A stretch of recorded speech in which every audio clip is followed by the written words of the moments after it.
Presiden ke-7 RI Joko Widodo melaporkan 5 orang ke Polda Metro Jaya terkait dugaan pencemaran nama baik dan fitnah buntut tudingan ijazah palsu. Dan untuk membahas babak baru tudingan ijazah palsu Jokowi, saya akan langsung sapa Pak Yakub Hasibuan, kuasa hukum Joko Widodo, dan juga ada Pak Roy Suryo yang juga mantan Menpora sekaligus terlapor dalam kasus ini. Selamat sore Pak Yakub dan Pak Roy. Selamat sore Mbak Dea. Ya, terima kasih sudah bergabung Yakub bersama kami di CNN Indonesia Newsroom. Saya akan ke Pak Yakub terlebih dahulu. Pak Yakub, apa materi lengkap laporan klien Anda, Presiden ke-7 RI Joko Widodo, ke penyelidik Polda Metro Jaya? Ya, tentunya tadi Pak Jokowi melakukan pelaporan atau pengaduan mengenai peristiwa-peristiwa yang beliau alami tentunya. Nah, tentunya peristiwa ini terkait dengan adanya dugaan tindak pidana fitnah atau pencemaran nama baik yang dilakukan terhadap beliau. Nah, Pak Jokowi juga tadi sudah menjelaskan peristiwanya apa-apa saja pada para penyidik yang memang Pak Jokowi alami sendiri tentunya, dan menurut Pak Jokowi telah mencemarkan nama baik beliau dan martabat beliau. Nah, mengenai materi mungkin nanti dari pihak penyidik yang lebih berhak untuk memberikan pendalaman lah mengenai ini, Mbak. Pak Yakub, apakah ada alat bukti yang diserahkan kepada penyelidik hari ini? Ya, tentunya tadi Pak Jokowi juga sudah membawa dan memperlihatkan secara langsung ijazah aslinya dari tingkat SD, SMP, SMA, hingga kuliah juga. Dan tentunya di luar itu pun ada juga beberapa objek, mungkin kami menyebutnya objek-objek yang disampaikan, yang menjadi dari objek pelaporannya apa saja. Dari ada beberapa video-video juga yang kemudian Pak Jokowi tentunya memberikan keterangan dugaan beliau siapa yang ada dalam video tersebut. Namun karena kami menghormati juga proses penyidikan yang sedang berlangsung, karena kami telah menyerahkan sepenuhnya kepada pihak polisian, maka nanti biar dari pihak penyidik yang melakukan pendalaman, investigasi, penyidikan hingga nanti mungkin penuntutan atau mungkin sampai persidangan nanti. Jadi ya kita tunggu mungkin, Mbak. Baik Pak Yakub, saya akan coba ke Pak Roy. Pak Roy, Anda ini dilaporkan oleh Pak Jokowi ke Polda Metro Jaya. Sebelumnya juga ada sekelompok relawan dengan nama Alap-Alap Jokowi yang mengajukan laporan serentak di 3 daerah, ada Semarang, Sleman, dan Surakarta pada Rabu kemarin. Apa pendapat Anda dan apa langkah yang akan Anda lakukan yang mungkin saat ini sedang dipertimbangkan, Pak Roy? Ya, terima kasih Mbak Dea Kartika dan juga Pak Yakub ya, dan juga seluruh pemirsa CNN di mana saja berada. Gak apa-apa, kita hormati saja ya, laporan itulah hak seseorang, hak individu untuk lapor. Dan saya juga mengapresiasi, ini benar kalau iya saya katakan iya, saya mengapresiasi Pak Jokowi ya selaku mantan presiden, bekas orang nomor 1 di Indonesia, lapor sendiri.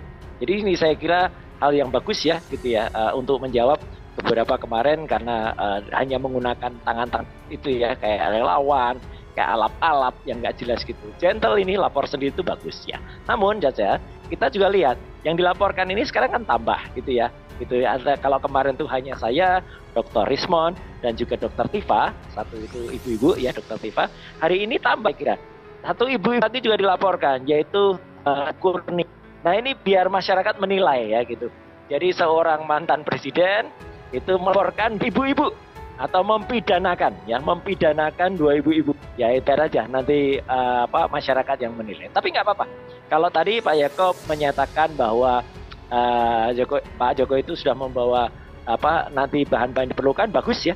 Jadi itu nanti bisa kemudian komparasikan atau ditunjukkan pada saat nanti pemeriksaan atau bahkan sampai ke persidangan, karena kami itu berbekal prime evidence, Mbak Dea. Prime evidence yaitu skripsi kita pegang, yang kita terima atau kita teliti dari, dan yang kalau prime evidence itu sudah jelas skripsinya parah sekali, banyak kesan, banyak kali ketidakcocokan. Kalau ada skripsi seperti itu tidak mungkin menghasilkan ijazah atau menghasilkan kelulusan gitu loh. Jadi kalau tiba-tiba nanti ijazahnya dikatakan asli gitu ya. Nah nggak apa-apa, itu kita lihat nanti siapa yang membuat ijazah itu gitu loh. Karena kalau skripsinya dengan segala kekurangan dan segala catut marut itu, wah luar biasa. Itu makanya skripsi saya berani mengatakan skripsinya benar atau skripsinya palsu. Tapi kalau ijazah, ayo nanti kita ya gitu, apa yang ada dan kemudian diuji nanti di digital forensik semuanya sehingga semuanya jadi jelas. Tapi saya kira ini diskursus yang bagus ya. Jadi apa yang sudah ada itu kemudian bisa menjadi perhatian masyarakat, dan masyarakat biar bisa menilai, dan biar nanti Indonesia juga harus berhati-hati ya untuk kemudian memilih pemimpin masa depan. Tidak lagi ada hal-hal seperti ini. Itu Mbak Dea. Iya, Anda menyoroti soal penambahan orang yang dilaporkan, tadinya 3 yang dilaporkan oleh relawan dan saat ini ada 5. Saya ke Pak Yakob. Pak Yakob, ini ada 2 nama lagi yang tadi disebutkan oleh Pak Roy, dan juga Pak Roy juga menyoroti dan menurut saya itu sebuah tudingan ya, bahwa tudingan bahwa skripsinya ini tidak sesuai begitu dengan standar tertentu. Bagaimana Presiden Jokowi tadi menjelaskan kepada penyelidik soal bukti-bukti tadi? Ternyata setelah ke pihak kepolisian, ternyata Pak Roy masih belum yakin nih, Pak Yakob. Ya tentunya kan setiap orang juga berhak untuk beropini, Mbak. Namun karena kami sudah menyerahkan ini kepada pihak polisian, maka kami berharap juga pihak polisian dapat menemukan titik terang juga lah, bahwa nanti kan investigasinya berjalan, kita ikuti saja. Kalau ternyata nanti pun Pak Jokowi juga masih dibutuhkan untuk ada keterangan tambahan atau membawa dokumen-dokumen tambahan yang diminta oleh penyidik, Pak Jokowi sampaikan siap. Jadi kami siap untuk terus mengawal proses ini hingga akhir, agar kembali lagi Mbak, agar ada titik terang sehingga agar kebenaran terungkap. Karena kan tentunya seluruh pihak juga mungkin tujuannya sama ya. Kalau saya mungkin beretikat baik ya, tujuan seluruh pihak pasti ingin mencari kebenaran. Ya jadi mari kita tunggu, mari kita hormati prosesnya. Mudah-mudahan kebenaran akan terungkap. Artinya tadi juga membawa berkas-berkas, apakah termasuk dengan karya tulis atau skripsi yang dipertanyakan oleh para terlapor ini, Pak Yakob? Nanti mungkin biar penyidik yang menjelaskan, Mbak. Tapi khusus ijazah itu tadi sudah dibawa langsung, sudah diperlihatkan, dan kalaupun nanti perlu diperlihatkan lagi, siap untuk diperlihatkan lagi. Baik, saya ingin lebih jelas lagi soal kelima terlapor yang tadi sudah dilaporkan ke penyelidik di Polda Metro Jaya. Apakah kapasitasnya sama, Pak Yakob? Jadi mungkin saya luruskan sedikit Mbak Dea, bahwa terlapornya ini sebenarnya nanti masih dalam lidik. Dalam arti yang diterangkan Pak Jokowi hari ini hanya peristiwa.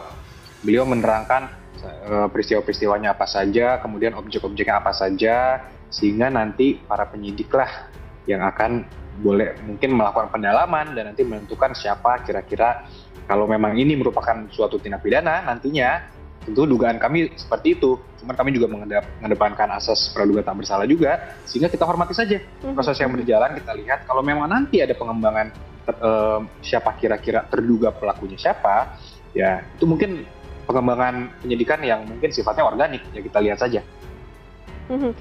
Pak Roy, kita sudah mendengar tadi penjelasannya, bahkan sampai Presiden ke-7 RI Joko Widodo yang melaporkan langsung ke Polda Metro Jaya. Sebelumnya juga ada relawan yang cukup banyak, beberapa kelompok ya yang melaporkan Anda dan juga rekan-rekan Anda yang lain. Sebenarnya apa yang ingin Anda garis bawahi dari peristiwa ini, dari tudingan ini? Ya, yang ingin digaris bawahi satu aja, kejujuran. Itu aja, dah jujur aja. Jadi kalau kejujuran seseorang itu penting banget ya. Maka ketika ada anggota DPR waktu itu ya, yang kemudian malah bilang kalau kejujuran ini nggak penting, kalaupun nanti terbukti palsu terus mau apa? Toh beliau sudah selesai. Nggak gitu ya gitu. Ini kejujuran ini sangat-sangat penting untuk masa depan ini. Tapi nggak apa-apa, dan tadi betul ya. Jadi memang harus satu saat itu kalau pemeriksaan ini terus berkembang, pastilah harus ada data gitu. Karena kalau tadi pemeriksaan awal itu petugas yang ada di situ, petugas penyelidik itu tidak dalam kapasitas dia untuk langsung memeriksa ijazah. Ijazahnya dengan begitu. Itu nanti harus diperiksa betul dengan alat identifikasi, dengan alat ident ya. Kemudian diperiksa juga misalnya dengan uji karbon gitu ya, kertasnya bagaimana, capnya bagaimana, dengan digital forensik. Jadi itu ada petugasnya sendiri atau katakanlah ada ahlinya sendiri. Nah nanti kita tunggu saja Mbak Dea. Jadi artinya kami pun saya, Dr. Tifa dan juga misalnya ada 2 lagi, nggak apa-apa. Saya hormati Pak Yakob belum menyebutkan yang 2, terang 2 itu kan udah beredar nih di media massa. Satu namanya Ibu Kurnia itu, Tri itu, terus satu lagi namanya Pak Egy Sujana. Jadi kita lihat ya gitu perkembangan ke depan.